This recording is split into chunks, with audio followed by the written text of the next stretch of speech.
Well, welcome everyone. I'm Kerry Brown. I'm the director of the Lau China Institute at King's College London, and I'm also an associate fellow at Chatham House on the Asia Pacific programme. And it's a great pleasure to be joined today by Lord Jim O'Neill, who is the chairman of Chatham House.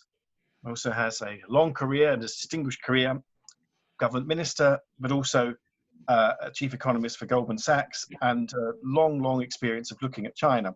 And what we're going to be talking about today is the role that China played in the global economy, but also the way in which the UK might relate to that particularly. I suppose the first question really is about where does the Chinese economy look at the moment? How does it look? We've just had the National People's Congress in Beijing, and it seemed to be fairly bullish, kind of setting out how China wants to get out of this very difficult economic situation it's in after COVID-19. So I suppose my first real question is, having heard some of the outputs from that, Jim, what do you think about the Chinese economy's prospects? And, you know, in particular, do you think that the consumption in China is likely to be addressed by what we heard in Beijing last week and this week? Or do you think there's going to be a tougher time ahead for China? Well, thank you, Kerry. Great opportunity to discuss this, and congratulate you on your foresight, given the increased emotions, let's call it, about China in the UK, and for that matter, in many other parts of the world. Let me start by saying I'm not sure if I know the answer to any of these questions. Having gone through about 40 years worth of various crises in my professional career, I've learned that a few things. First of all, it's important to keep an open mind. Secondly, however, how people, individuals and governments respond is usually the greatest influence on them over the subsequent era or period. And in that spirit, many ways, the question I find myself thinking we're really asking is, who is going to make sure that they don't let this crisis go to waste better than anybody else?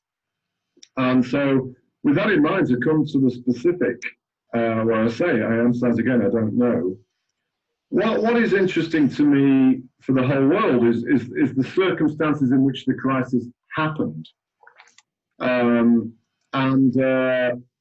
world had been slowing down significantly in the second half of 2019, and including China, although I think China was probably reasonably content that it would achieve the goals it set out for the decade, with this year included, which of course now is almost technically impossible.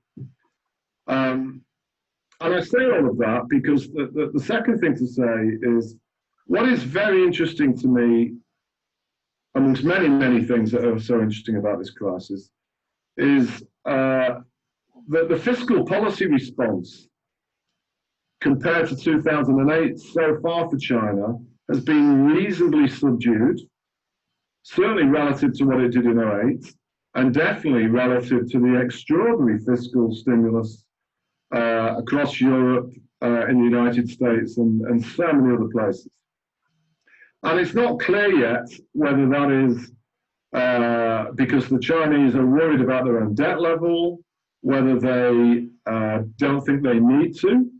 And I wouldn't dismiss that, because of course you know as well as I do that by 2010 the Chinese had realized that they'd overstimulated the economy in 2008.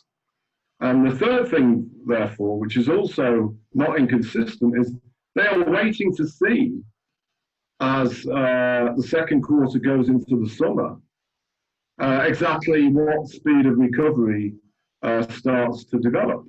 And so far, on the industrial side, from everything I look at, the economy is not far off being back to normal momentum, something reasonably consistent on the production side with 6% growth.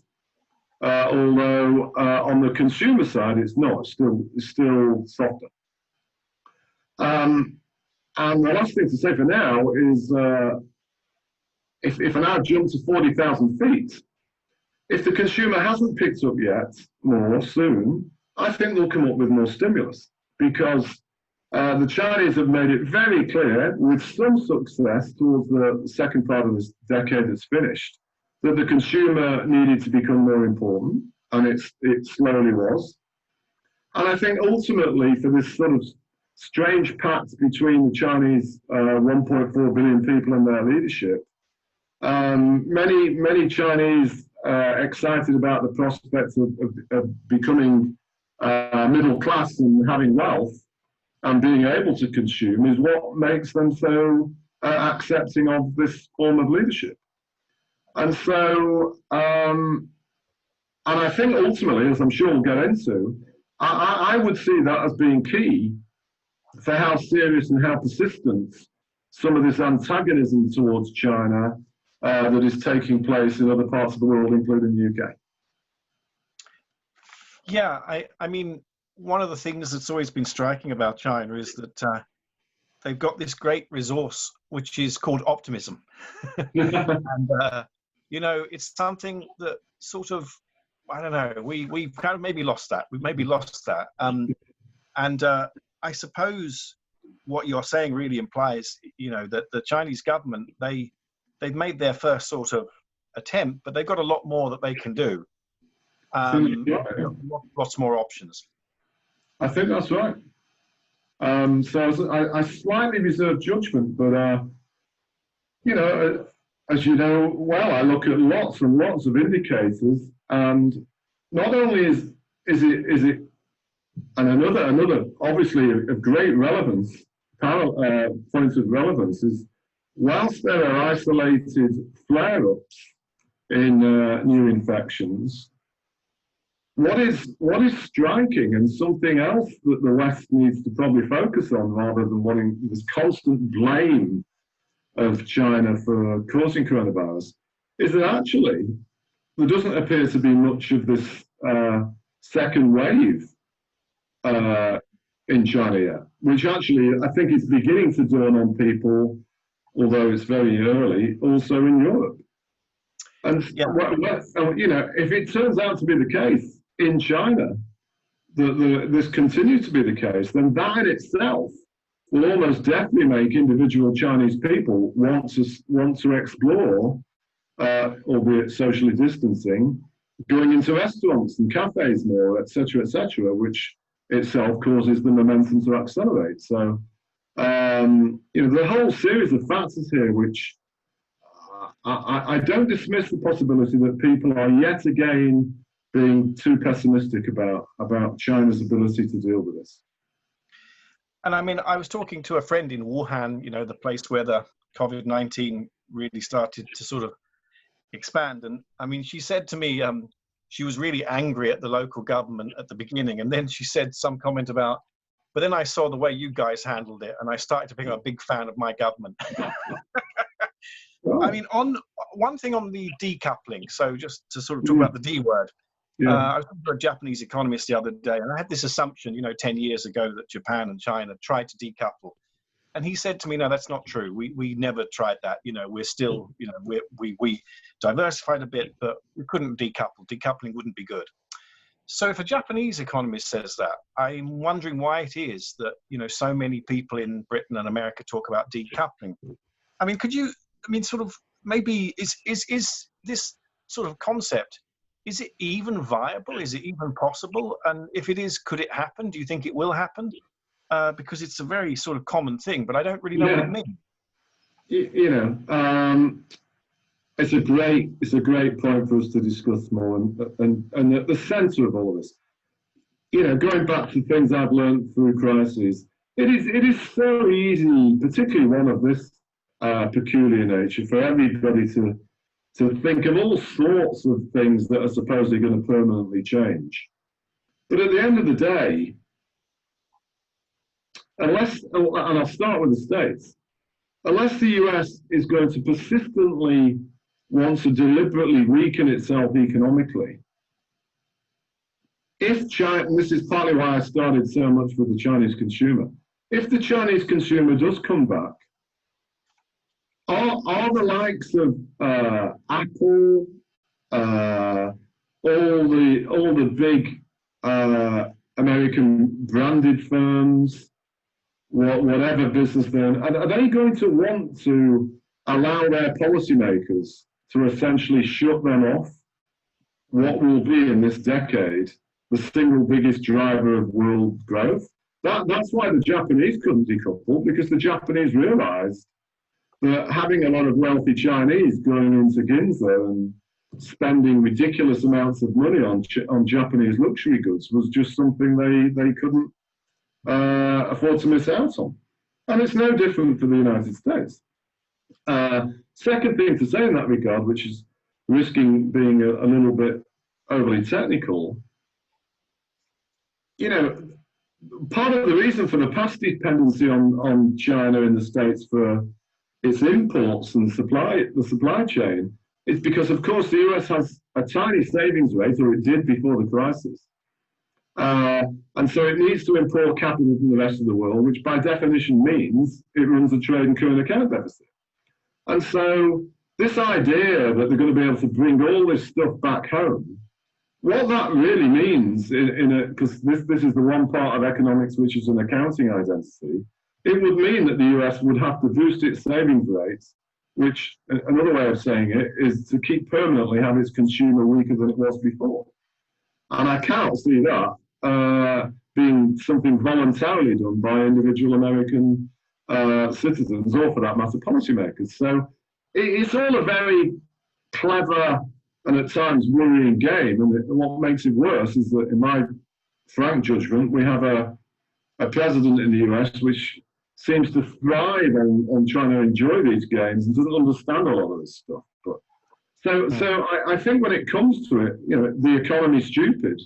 And we saw a hint of it a few days before we're having this chat, when the markets had been building up for this great fear of what Trump was going to announce against China. And it actually didn't turn out to be that much at all so far. So it really suits the American political agenda to have all these aggressive noises about China. But in reality, I'm not sure they're going to undertake deliberate self-harm to do that. So with that long-winded background, you know, the UK, in a strange way now, finds itself sort of stuck in the middle of them both, but in the past 3 months through COVID-19, being dragged more towards being sympathetic to Washington, which is very disappointing, because I would have a lot of things to ask questions about the current British government, but I thought until COVID-19, it was handling the China issue rather well. But I think in reality, what's really going on here is that within the many different factions of the ruling Conservative Party, there are a couple of them, particularly a lot of the ex-Brexiteers, who wanted some new thing to latch on, and bashing China and being very friendly with their Republican mates in Washington is sort of the new game. But I don't think any of them really understand much about what they're talking about. And when it comes to it, if the Chinese economy by later this year, early next year, is back 6% with its consumer strong, they're not going to be able to resist, particularly in a post-Brexit environment, the temptation of wanting to do business with China. And you can't just do it on your terms, as you know way better than I do. If you really want to have good business selling into China, that means you need to understand what the Chinese expect and want, which means you have to give them something too. I mean, I think one of the mysteries for me in sort of dealing with China, you know, in different ways for nearly 30 years is not so much what Chinese think of us, but I never really wondered, I never really worked out what British people thought of China. I mean, and I suppose what's happened with COVID-19 is now we kind of have an idea, and it's not particularly good. Yeah. You know, and I think, I guess the good thing is that now people are they're not complacent. So it's not a totally bad thing that there are politicians, you know, who finally say, oh my God, there's this big important place and we've got to have a view about it. Yeah. I guess now we need to get them to have the right view. Yeah.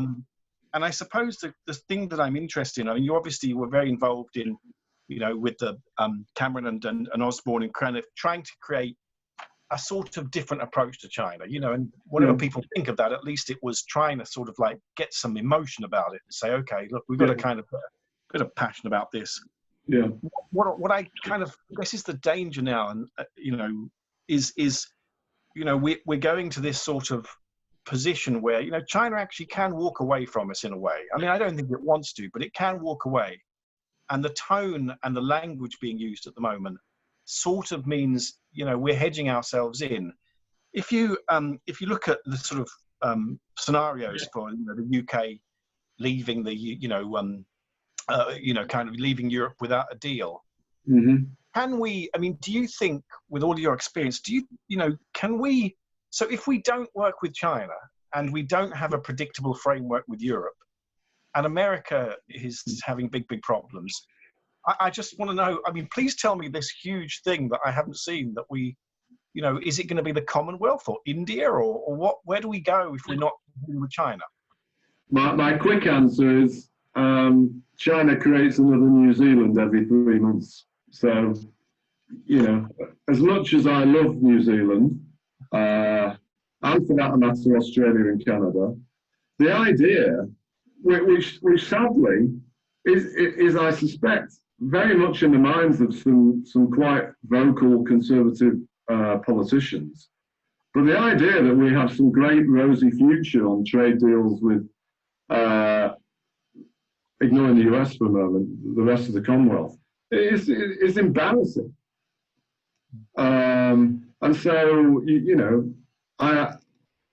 this part of it really bothers me. Because if we could be heading towards deliberately making our own trade conditions worse with a part of the world which economically is losing its importance, but it's still, for the foreseeable future, going to be at least 40% of our trade. And then on top of it, we're going to deliberately try to diminish our trade with the most dramatically rising trade influence in the world. It does not make any sense whatsoever.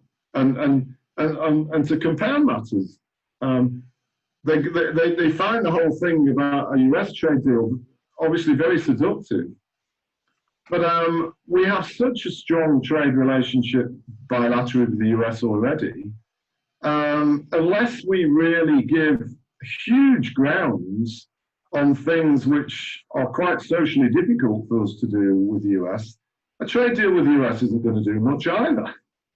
So at some point, there is going to be quite a strong reckoning. And I suspect, as is typical in this strange country we live in, the leadership of the ruling party, Prime Minister Johnson, will be judging his own strength of support in the House of Commons to see what he can get away with. Because to be honest, I think his own instincts would be to do as you and I would recommend if we were his advisors, and that would be to somehow navigate between the US and China, as well as standing up to China as we probably should do on things like human rights and maybe aspects of the Hong Kong relationship. But I think he does get, and those who are being influential on him do get the potential importance of China, but he's having to deal with a lot of noisy, possibly irrational voices around him in his own party, and he can't really afford to have that on top of everything else that's going on. But I would hope the passing of time and the passing of evidence that China is going to recover economically out of this crisis allows more rational thinking to come back to the fore. Because it is certainly the case that, again, you know better than me, that the Chinese value having a better relationship with us. And for other things which are very important in the UK, such as so-called levelling up and something which I spend a lot of time on, the so-called Northern Powerhouse. You know, the Chinese, as you would probably know, are very into the Northern Powerhouse. So that interest isn't worth diminishing either. So I'm kind of hopeful that Johnson will be able to get to where he was 2 or 3 months ago and not be overly influenced by some of his noisy constituents in the Conservative Party. I guess, the sort of big lever is going to be job creation. I think for China, for America, for Britain, it's going to be job creation. This is, so everyone is trying to, I think, do this. Li Keqiang, I think last week said 9 million new urban jobs in China. I mean, kind of really. If you were sort of sitting, in government now, looking, so we've been sort of like look at the optimistic scenario. We kind of, okay, there's a pragmatic acceptance. We've got to do something with China. The economic imperatives are so huge at the moment. We've got to kind of move forward. And if it is even possible to talk about a trade deal with China, what would you put at the heart of it? I mean, what's the sort of thing that you really think we can get from China? It makes sense to get it from China. It will help with this job creation. What's the thing that you think needs to be done? Another very interesting question. So I thought my view is slightly different than before the crisis. It seemed to me, and I've talked about this a lot in the past few years, that the UK in theory was better positioned for, let's call it, the new China, in which as they get more and more middle classes that want greater health care, greater confidence about their own health, and as they age, and things to do with insurance and the sort of broad service sector type consumer goods, as opposed to cars and things like this. The UK was in principle better positioned than the first phase of China's enormous growth for the world, which was all about countries with commodities and the leading industrial goods exporters, like Germany in particular. And this adds to why we need to be careful.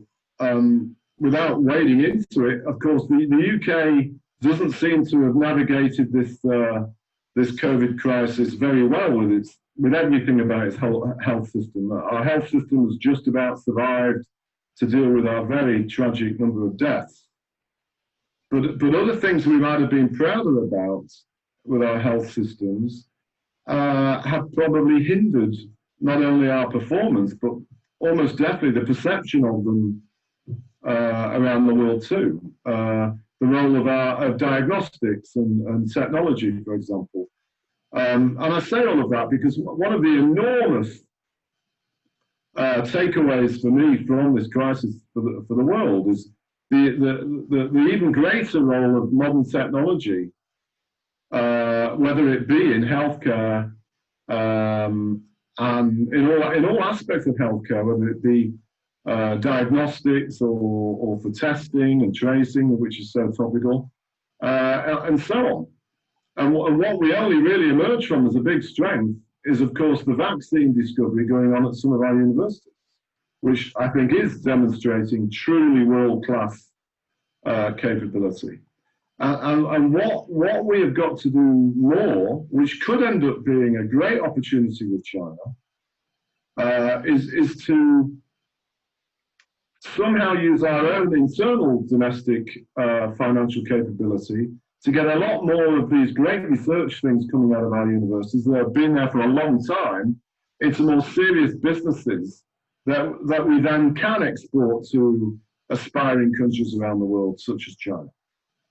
And I would be, as I was already, much less focused directly on the financial things. I used to be slightly embarrassed when advisors and officials would try and encourage us to go asking Beijing to issue RMB bonds in London as some kind of great thing for us when China had foreign exchange reserves of 4 trillion. It obviously wasn't anything they had any interest in doing. But things to help the quality and sustainability of wealthy Chinese people's lives and broader consumption goods rather than just fancy handbags and flash cars. I think is the way forward. And the UK, in principle, on some of these alternative energies and things to do with advanced healthcare, and certainly things coming out of our universities, are probably the things that should be at the centre of a proper, fruitful trade relationship. So I guess the final question is really the one that I think we have to ask, and it's football related. You famously took Xi Jinping, the president of China, to Manchester in 2015. And I've heard, during his visit to Britain, and I've heard that he actually visibly changes when talking about football. I think a friend of mine had been in a meeting where they were talking about, you know, other things, and then football came up, and he visibly changes. So, you know, did you see that when you kind of took him there? Did he kind of seem to become a different person when he was, you know, around football? You know, I have a very sort of silly, sad aspect to that tale, because I was aware beforehand from events that he'd been at in London that my suspicion appeared to be confirmed, that he has some sympathies more for Manchester United than Manchester City. But because of the nimbleness or tactical, possibly even strategic savviness of Manchester City's owners, who are from Abu Dhabi, they were so much quicker off the mark in persuading the Chinese delegation to go to Manchester City.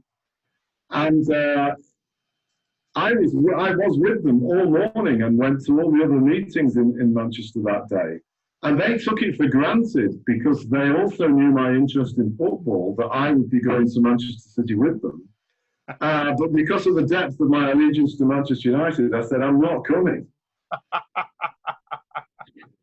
So I actually didn't see his persona change as he actually got there. But of course, there's this famous photograph of him with Sergio Aguero. And I'd already seen when he talked about Manchester United that he clearly is into the football. So let's be leaving it in an optimistic tone, Kerry. Maybe that gives me a chance in the future to take him to Old Trafford again. Well, we can always have big hope. I remember a taxi driver in Shanghai once said, when I was talking about, you know, being very fed up with England not doing well at the World Cup, he said, look, you know, we can rebuild our country in 50 years and we'll be number one, but our football team will take another 3 or 4 centuries. So, you know, there's some things where China will still need to, you know, maybe study the world. There you go. But that's been really great. Thanks, Jim. I mean, it's a difficult time, and I think everyone is very, very wound up at the moment. But I think we need to look beyond where we are to where we should be going. And I think it's important to hear perspectives saying, you know, look, this is not just one-dimensional. We've got to really think about, you know, what is China going to be and how it's going to be important to us in ways beyond just hectoring. And I think you're absolutely right. The Chinese consumer is going to be the one that decides all of this. Not Xi Jinping, not Donald Trump, not, you know, Boris Johnson. It's going to be the Chinese consumer. And I think their time has come. Wow. So on that optimistic note, thanks for having me.